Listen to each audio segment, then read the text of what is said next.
and on HOMTV we're starting a new segment called All About Animals. I'm an animal lover and I know you are too. I'm here with Kati Adams, the Senior Park Naturalist of Harris Nature Center, and Emma Przekwas from the MSU Zoological Students Association. Thank you so much for being here and inviting us to the Harris Nature Center. So first, Kati, I want to talk about the animals that you have at the Nature Center, and can you tell me how many you have, what they are, and how did they get here? Right, yeah, so I think at last count we had 19 species of wildlife here. A lot of them are reptiles, lots of turtles, so we have a great number of Michigan species of turtles. Every animal that we have here at the Nature Center is not releasable. They're either injured, well, they were injured and now they've been rehabilitated and they can't be released into the wild, or sometimes that injury is actually a mind injury, like an imprinted on a human, so they don't know how to survive without somebody taking care of them. We have a couple of raptors, so we have 2 red-tailed hawks, and we also have an eastern screech owl. All 3 of them have permanent wing injuries, which is why they're with us now.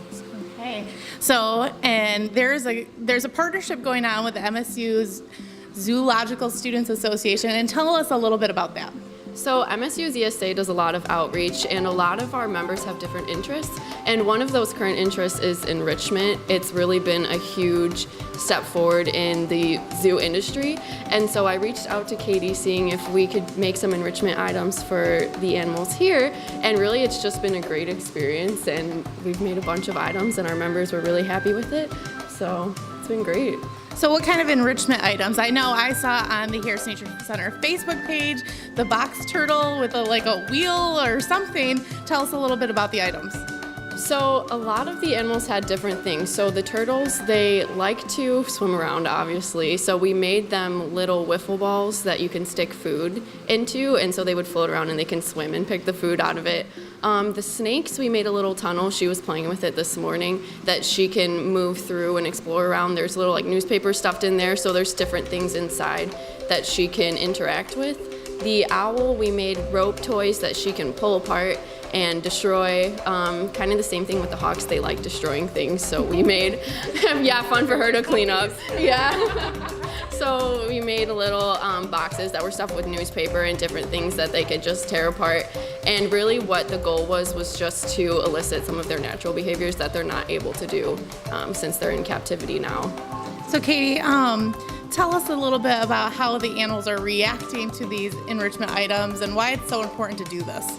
So we were very excited when the MSU ZSA contacted us, and Emma specifically, because we're stretched pretty thin and we have a lot of responsibilities here, so we haven't been able to provide a constant enrichment, and one of the enrichment things you can do for the animals is rearranging their environment that they're in. So that was one thing that we've been doing all along, or providing live food so they have that movement, but we never were able to provide items that we could put temporarily in the cages, and so this was really exciting for us. The animals, some animals are kind of still figuring it out and looking at it like, not sure why you put that in here, but over time they're going to get used to it, and it'll be an exciting thing. They do enrichment once a week right now, and it really depends on our schedule here with school groups when that day is. So there's no set day and time, it's just when is it quiet enough here for us to be able to do that stuff. Because with the enrichment items, we do have to watch them and make sure they don't consume something they're not supposed to or hurt themselves somehow, so we have to be able to be available while they're playing, if you will. Okay. And tell me about, so you said it was a wheelchair for the one turtle. Tell us about that. So our wood turtle he has 2 front legs missing, so both of his front legs are gone. He was what we were speculating as half-eaten in the wild, dear. And then he was found still alive. And we had some wonderful vets that we worked with that are reptile specialists, and specifically had a huge interest in wood turtles, because wood turtles are pretty few and far between in Michigan, especially here where we live in Meridian Township. They don't live here. So to find one in the historical village was a really strange thing.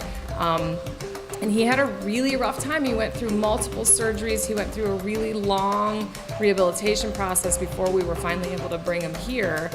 His enclosure, you'll notice, has all kinds of ramps in it for him to get up to his heat lamps and UV lights and stuff.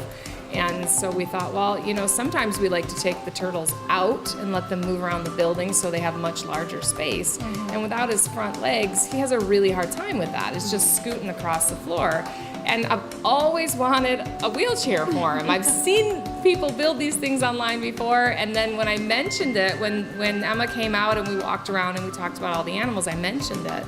And her dad were instantly interested in this. Her dad is an engineer, I believe, and so he took it upon himself and worked with her, and they created this incredible little wheelchair for a turtle. So yeah. Tell us about the creation and how that all happened. Yeah, so when she initially first said, oh, we need a wheelchair, I was like, oh, you know, I'm not really qualified to do that. Like, I'm just a student. And then I mentioned it to my dad, and he's a mechanical engineer, and he's like, I've always wanted to build a wheelchair. Let's do it. So I was like, all right, let's do it. So over the past few months of the semester, pretty much the whole fall semester, I live in Illinois, so it was kind of a difficult process collaborating with my dad.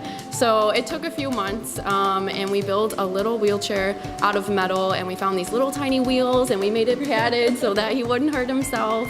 And we had a few testings where we fitted it on him.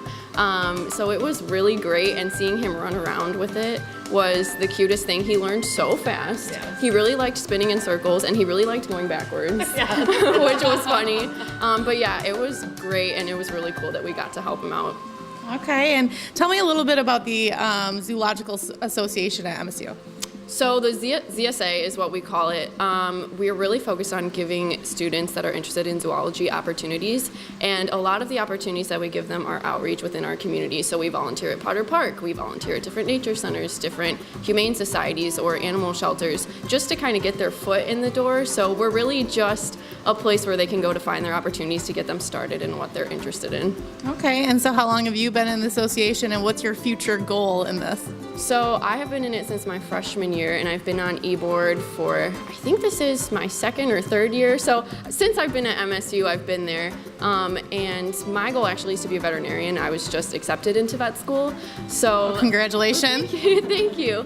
So nothing really for me on the zoology side, but my goal was really just to find those opportunities for other students. Okay, and Katie, any future enrichment or any other new things happening at the Nature Center? Yes, so we have a new animal coming in the spring. We don't have everything totally set yet. We have to build his enclosure. He's an American crow, and we still have to go through the permit process, but we've been working with Wildside Animal Rehab in Eaton Rapids. They do wildlife rehab there, and so he needs a permanent home. He's an imprinted bird, so he can fly, but he's imprinted and he needs people. So if he were to live in the wild, he would just harass people all the time. But he's really personable, and he loves newspaper. So the MSU ZSA already made him a ton of toys out of newspaper, like hats and boats and things. And so I'm excited for him to come. I don't know exactly when that date will be, but we're aiming for spring, so hopefully people can come out and see a new animal soon. Okay, well, thank you guys so much, and this is our first segment of All About Animals, and I'm sure we'll be checking back with both of you later, so thank you. Thank you so much. Thank you. And thank you for watching.